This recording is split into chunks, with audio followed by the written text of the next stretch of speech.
Hello everyone, मैं आनंद जायसवाल, आपका fitness trainer and life coach.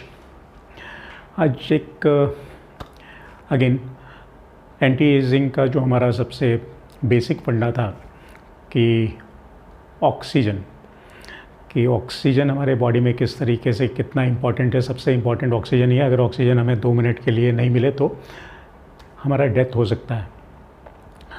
पर हम में से कितने लोग इस ऑक्सीजन या इस ब्रीथिंग थेरेपी को जानते हैं या फिर कभी उन्होंने अपनी ज़िंदगी में यूज़ भी किया है? शायद मुझे लगता है कि 1% लोगों ने भी नहीं किया होगा। एक सिंपल एग्जांपल मैं देता हूँ कि तो हम में से बहुत सारे लोग एक्सरसाइज करने के लिए जाते हैं। एक्सरसाइज किस लिए करते हैं? फिट बॉडी रखने के लिए, बॉडी अच्छा रखने के लिए, वेट आपका मैनेज हो, फैट ज़्यादा नहीं बढ़े, मसल्स अच्छे हो, इसके लिए। फूड हम न्यूट्रिशियस अच्छे फूड और न्यूट्रिशियस फूड हम खाते हैं, वो अगेन हमारे शरीर के लिए ही होता है। पानी भी जो है हम आरओ का पानी पीते हैं। वो क्यों पीते हैं? क्योंकि आरओ का पानी क्लीन होता है, इसके लिए हम उसको पीते हैं। लेकिन आज तक आपने कभी ये सोचा है कि आपके लिए जो सबसे ज़रूरी है ऑक्सीजन, जो सबसे ज़रूरी है ब्रीदिंग, उसके बारे में आपने कभी गूगल पे या किसी चीज़ पे सर्च भी किया है कि आपको ब्रीदिंग कैसे करना चाहिए, कितना करना चाहिए, किस तरीके से दिन भर में ब्रीदिंग का यूज़ करना चाहिए जो आपको आपके लिए बहुत ही ज़्यादा आपके लाइफ के लिए इम्पॉर्टेंट हो और आपके लाइफ को स्मूथ कर सके? शायद मुझे लगता है कि किसी ने नहीं किया होगा। आज इसमें मैं इस एपिसोड में मैं आपको ब्रीदिंग का जो इम्पॉर्टेंस है उसको मैं बताऊंगा और मैं ये प्रूफ करके भी बताऊंगा कि ब्रीदिंग से कितने बेनिफिट्स होते हैं। जस्ट फॉर एग्ज़ाम्पल कि जब हम सोते हैं तो हमारा बॉडी या हम automatically deep and shallow breath लेते हैं। हमारे ब्रीदिंग काफ़ी लंबी होती है, सांसें काफ़ी लंबी होती है। लंबे सांसें हम इनहेल करते हैं और लंबी सांसें हम एक्सेल भी करते हैं। तो वो क्यों होता है? क्योंकि वो हमारी बॉडी की रिक्वायरमेंट है जो हम डे टाइम में जब हम जगे हुए होते हैं, जब हम होश में होते हैं, तब हम नहीं करते हैं। लेकिन हमारा बॉडी का जो प्रोग्रामिंग सेट किया हुआ है, उस प्रोग्रामिंग में हमें इनहेल और एक्सेल लंबा करना होता है, लेकिन यूजुअली हम जगे हुए कंडीशन में नहीं करते हैं। एंड शायद आपको पता नहीं होगा कि जब हम सोते हैं उस टाइम हमारा बॉडी सबसे ज़्यादा वर्क कर रहा होता है। उस टाइम हमारे हार्मोन्स लेवल और हमारे जो ऑर्गन्स है वो सबसे ज़्यादा वर्क कर रहे होते हैं। सो ऐसा नहीं है कि जब हम जगे होते हैं, जो हमारा रूटीन वर्क कर रहे होते हैं, वो सबसे हार्ड और टफ होता है और वही एक काम होता है। हमारी बॉडी के लिए हमारे जो ऑर्गन्स का मैक्सिमम वर्क करने का टाइम होता है वो स्लीपिंग आवर्स में ही होता है। सो ऑक्सीजन का इम्पोर्टेंस कुछ मैं इस तरीके से आपको डिस्क्राइब करूँगा कि आपने मंकी को देखा होगा। मंकी में काफ़ी सारी प्रजातियाँ होती है। सो मंकी की जो ब्रीदिंग होती है वो 1 मिनट में 32 ब्रीथ वो लेते हैं, 32 ब्रीथ एक्सेल और इनहेल करते हैं। और उनकी लाइफ, एवरेज लाइफ जो होती है वो अप्रॉक्सीमेट 10 to 40 ईयर्स के बीच में होती है, अलग अलग प्रजातियों की। उसमें जो बून करके होता है, बून जो उनका प्रजाति होता है वो सबसे लंबा जीता है। उसकी 40 ईयर्स होती है, क्योंकि उनकी अगेन जो पर मिनट ब्रीथ है वो करीब 20 या 22 होती है, वो लंबा ब्रीथ लेते हैं। सो जब हम डे टाइम में वर्क कर रहे होते हैं तो हमारा ब्रीदिंग जो होता है वो बहुत ही शॉर्ट होता है। लेकिन शॉर्ट ब्रीदिंग हेल्थ के लिए और हमारी बॉडी के लिए उतना अच्छा नहीं होता है। सेकेंड थिंग, मैं आपको एक एग्जांपल देना चाहूँगा कि आपने टर्टोइज यानी कछुए को देखा होगा। कछुआ जो है वो 1 मिनट में ओनली 4 टाइम इनहेल और 4 टाइम एक्सेल करता है, ओनली 4 टाइम ब्रीथ लेता है। और उसकी जो एवरेज लाइफ है वो 80 ईयर्स से 150 ईयर्स है। उसमें भी एक प्रजाति होती है एडविटा करके। एडविटा जो है उसकी जो लाइफ स्पान होता है वो करीब 255 साल होता है। सो वो और भी डीप और सॉलो ब्रीथिंग करता है। सो उसके कारण उसकी लाइफ ज़्यादा होती है। तो इन एग्जांपल से आप इतना तो समझ गए होंगे कि ब्रीथिंग हमारे लिए कितना इंपॉर्टेंट है और ब्रीथिंग हमारे लाइफ स्पान को बढ़ा सकता है।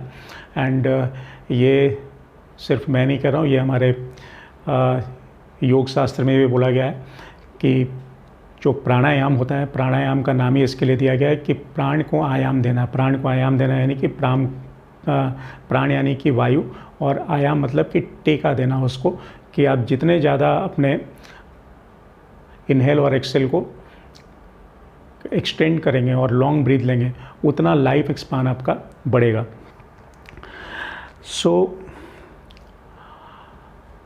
मैंने एज रिवर्सल की जो बात की थी उसमें मैंने जब इन्फ्लेमेशन के बारे में मैंने आपको बताया था, तो इन्फ्लेमेशन में मैंने ये भी बताया था कि इन्फ्लेमेशन कंट्रोल करने के लिए ब्रीदिंग का यूज़ किया जा सकता है, और वो ब्रीदिंग का यूज़ कैसे किया जाता है वो मैं आपको बताऊंगा।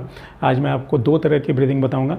एक है अल्कलाइन ब्रीदिंग, जो आपके बॉडी जो होती है वो ऑलवेज़ ज़्यादातर टाइम एसिडिक स्टेज में होती है। जब एसिडिक स्टेज में बॉडी होती है तो एसिड के बारे में आप जानते हो, एसिड करता क्या है, किसी भी चीज़ को गला देता है। मीन्स कि वो हमारे मसल्स को भी कंटिन्यूअस गलाता होता है, उसको मेल्ट कर रहा होता है। बट अगर आप अपनी बॉडी को अल्कलाइन स्टेज में लेकर के जाएंगे, तो अल्कलाइन स्टेज में लेके जाने से क्या होगा कि आपके बॉडी के मसल्स बर्न होने से या फिर डेड होने से बचेंगे।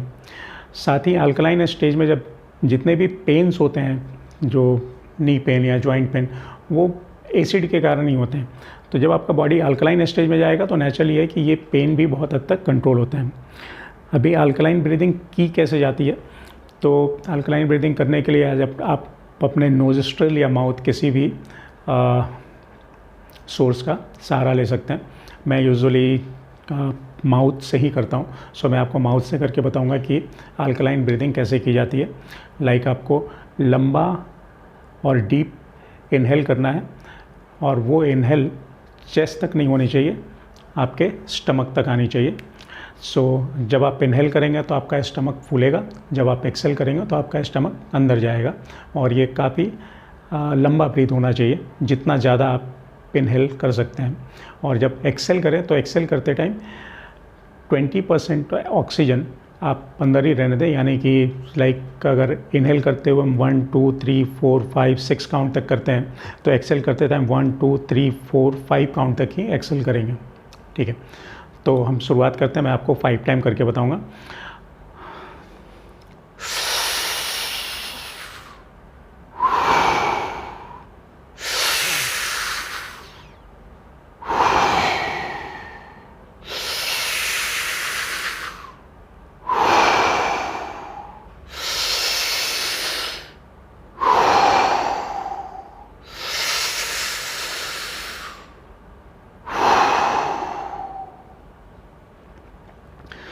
जब आप ये करेंगे तो आपको ये कम से कम फर्स्ट टाइम आप स्टार्ट करो तो 20 टाइम कर सकते हो। अगर आप करना चाहो तो 30 टाइम तक भी इसको एक्सटेंड कर सकते हो। फिर जब आपकी प्रैक्टिस हो जाए तो एटलीस्ट 50 इनहेल एंड 50 एक्सेल आपको करना होगा।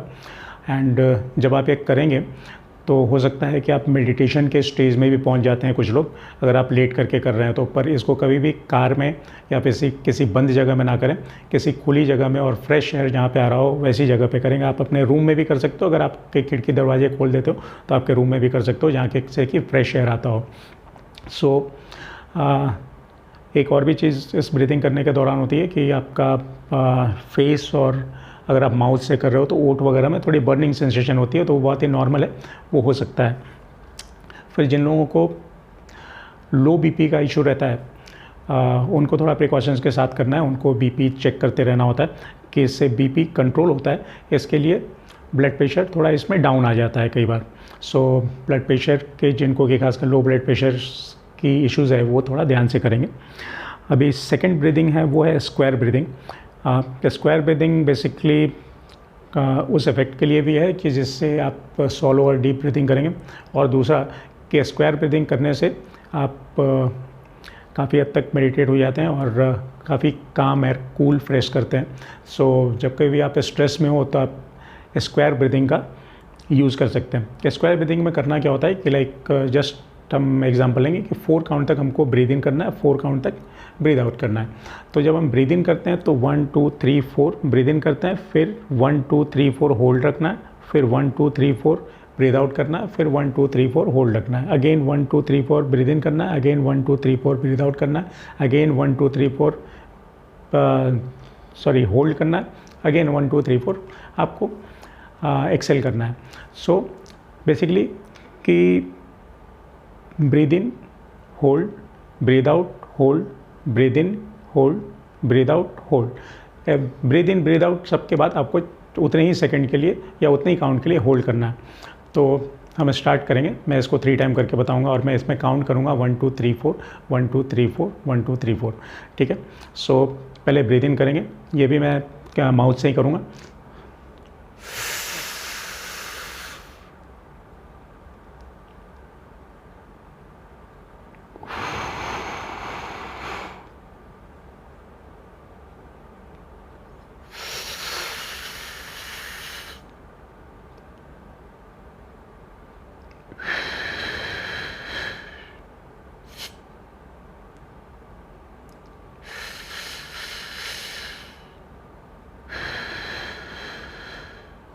ओके, सो आपको 4 काउंट ब्रीथ इन करना है, अगेन रिपीट करता हूँ, 4 काउंट होल्ड करना है, 4 काउंट ब्रीथ आउट करना है और 4 काउंट होल्ड करना है। मीन्स इन के बाद होल्ड 4 काउंट, आउट के बाद होल्ड 4 काउंट। इस तरीके से आपको 10 to 15 टाइम्स और 20 टाइम्स रिपीट करना है और ये आप लेट करके या बैठ करके दोनों ही सिचुएशन में कर सकते हैं। ये भी आपके जॉइंट पेन को इम्प्रूव करने में काफ़ी हेल्प करेगा एंड बेसिकली आपके स्ट्रेस लेवल को मैनेज करने में ये काफ़ी हेल्प करेगा।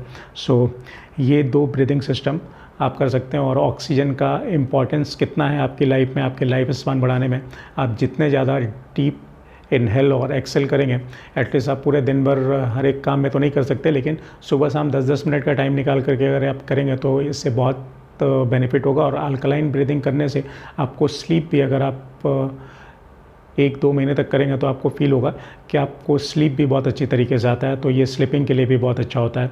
सो उम्मीद है कि आपको आज ये ब्रीदिंग इफ़ेक्ट्स के बारे में काफ़ी हद तक जानकारी मिली होगी। नेक्स्ट वीडियो में फिर से मिलेंगे। सी यू फ्रेंड्स।